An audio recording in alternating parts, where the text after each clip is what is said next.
اگلا جو سوال ہے، جیسے آپ نے بڑی دفعہ آپ سے میں نے یہ بات سنی ہے کہ جب آپ صلی اللہ علیہ وسلم معراج شریف پہ گئے تو انہیں وہ 12 نصوص دیے گئے تمام آئمہ کے، کہ جو آئمہ اپنے وقت پہ ہے وہ اپنے اپنے نصوص بولتا تھا۔ اس کے بعد مطلب شیعہ میں یہ تفرقہ بازی کہاں سے آئی، ان میں یہ فرقے اور یہ مطلب مسالک کیسے بن گئے؟ کیونکہ سب کچھ تو روز روشن کی طرح عیاں تھا، تو پھر ایک دم دیکھیں سے یہ کنفیوژن کہاں سے کریٹ؟ شیعہ کس کو بولتے ہیں؟ شیعہ بولتے ہیں ایک لفظی معنی ہے نا، سپورٹر۔ اگر آپ سپورٹر کے معنی سے لے لیں تو شیعہ بہت زیادہ ہے، یعنی جو ابو بکر عمر کی خلافت کو صحیح سمجھتے ہیں وہ ان میں بہت سارے شیعہ ہیں، یعنی عثمان کے مقابلے میں یا معاویہ کے مقابلے میں یا عائشہ کے مقابلے میں، اور امیر المومنین علیہ السلام کے ساتھ ہیں۔ اور پرانے زمانے میں انہی لوگوں کو جو سیاسی طور پہ وہ سپورٹر تھے امام علی علیہ السلام کو، ان کو بھی شیعہ کہا جاتا تھا، ٹھیک ہے نا۔ اور بعض شیعہ کا مطلب یہ ہوتا ہے جو تفضیل کرتے ہیں، جو افضلیت کے قائل ہیں۔ دیکھیں افضلیت کے قائل کہ امام علی علیہ السلام شیخین سے افضل تھے، ابو بکر عمر بھی ان کی خلافت صحیح ہے، لیکن افضل امام علی علیہ السلام ہے۔ اس لحاظ سے دیکھیں تو زیدیہ شیعہ ہیں بھائی۔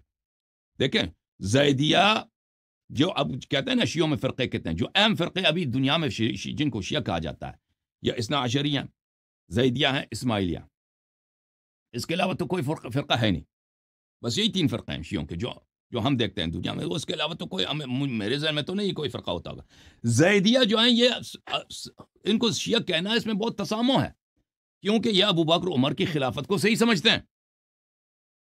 یہ کہتے ہیں امیر المومنین علیہ السلام افضل تھے، لیکن ابو بکر عمر کی خلافت صحیح ہے، شرعی ہے، اور وہ ان کا اپنا اجتہاد تھا، صحابہ کا اجتہاد تھا، انہوں نے ان کو خلیفہ امام علی علیہ السلام کو بننا چاہیے تھا، لیکن وہ خلیفہ بن گئے تو بن گئے، ٹھیک ہے نا۔ اور اس کے بعد وہ بقیہ ائمہ علیہم السلام صرف ہر اس شخص کو امام مانتا ہے جو مجتہد ہو، اور امام علی علیہ السلام کی نسل سے، فاطمہ الزہرا سلام اللہ علیہ کے نسل سے مجتہد ہو، اور وہ جہاد کرے، تلوار اٹھائے۔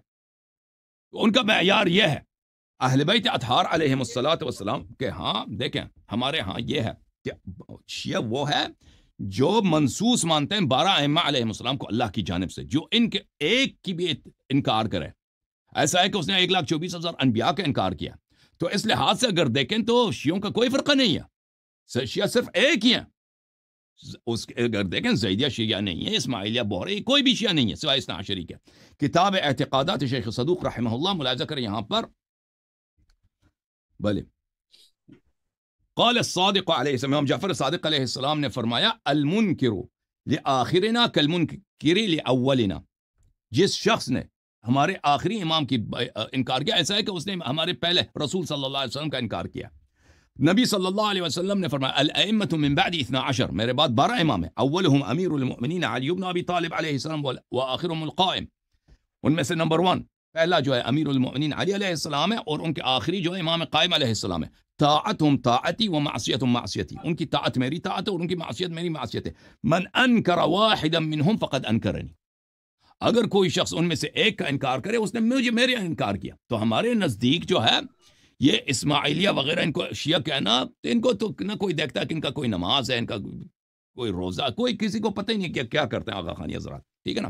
ان کو شیعہ کہنا اس میں بڑا تسامح ہے، ٹھیک ہے۔ یہ لوگ ان کو شیعہ کہتے ہیں، ہم واقعا ان کو شیعہ نہیں سمجھتے، یہ گمراہ فرقہ ہے۔ اس کے علاوہ اتنے فرقے اگر کسی مذہب میں بہت زیادہ ہیں تو جماعت عمریہ میں فرقے اگر ان کی گنتی کیا جائے تو ابھی فی الحال دنیا میں ان کے اتنے فرقے زیادہ ہیں کہ کوئی حساب ہی نہیں ہے، کوئی حساب ہی نہیں ہے۔ عقائد میں اور فروعات میں ان کے فرقے بہت زیادہ ہیں جماعت عمریہ کے۔ جی سر، مزید کوئی سوال سر ہے تو بس ہم آپ کی خدمت میں حاضر ہیں۔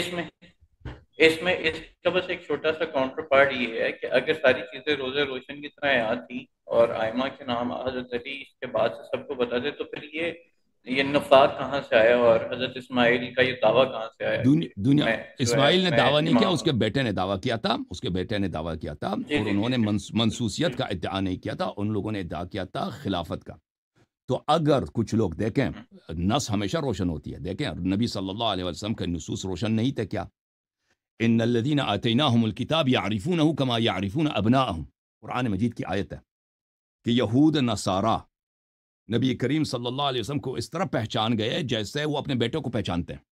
یعنی حضرت عیسیٰ علیہ السلام نے، حضرت موسیٰ علیہ السلام نے، یوسف، داؤد علیہ السلام، انہوں نے انبیاء نے ایسے نشانیاں بتائی تھی نبی صلی اللہ علیہ وسلم کی کہ یعنی بالکل ان کا شکل کیسا ہے، ان کا انداز گفتگو کیسا ہے، ان کا نسب شریف کیا ہے، ان کا باپ کا نام کیا ہے، کس شہر سے آئیں گے، ٹھیک ہے نا، ان کا اہل خانہ کون ہوں گے، ان کے اوصیاء کتنے ہوں گے، کس قبیلے سے آئیں گے، سب ان کو پتہ تھا۔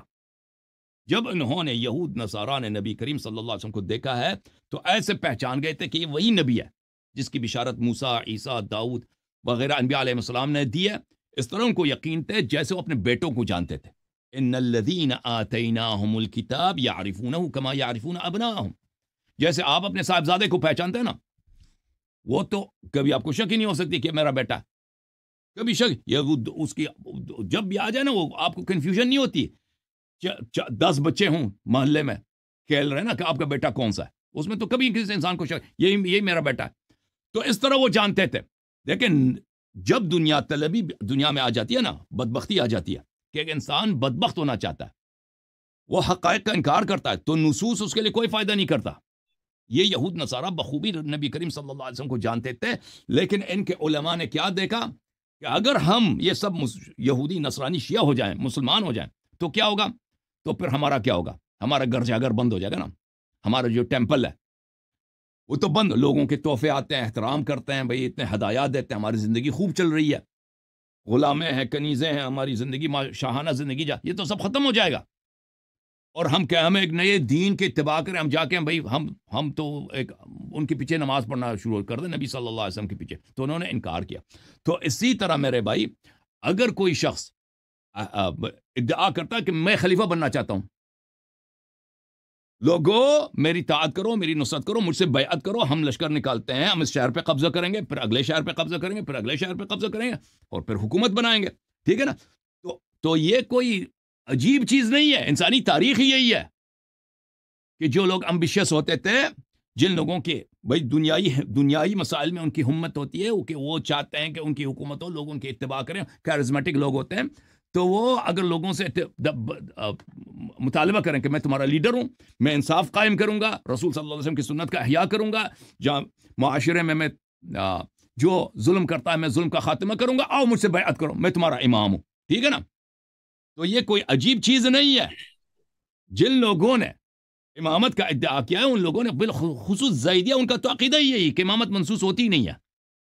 امامت کیا ہوتا ہے؟ جو بھی امام علیہ السلام کی نسل سے، فاطمہ زہرا سلام اللہ علیہ کے نسل سے ہے، اور وہ سید ہے، اور وہ بس مجتہد اور جہاد کا ادعا کر وہ امام ہوتا ہے، ٹھیک ہے نا۔ اور پھر یہ جو اسماعیلی حضرات تھے، ان لوگوں نے بھی، ان کے ائمہ نے عصمت یا منسوسیت کا ہم نے تو نہیں دیکھا، کیونکہ ان کی کتابیں ہیں نہیں کہ ہم ان کی کتابیں کو پڑھیں کہ ان کا عقیدہ کیا ہے، ٹھیک ہے نا۔ جہاں تک ہمارے پاس جو ہے، ہم نے کبھی نہیں دیکھا کہ اسماعیل تو امام جعفر صادق علیہ السلام کے حیات میں وفات ہو گئے تھے، انہوں نے کبھی ادعا کیا امامت کی۔ ان کے بعد ان کے بیٹے جو بدبخت انسان تھے، انہوں نے یہ باتیں ادعا کیا تھا، وہ بھی سیاست کے چکر میں اور حکومت کے چکر میں، تاکہ ان کو حکومت ملے۔ جی سر۔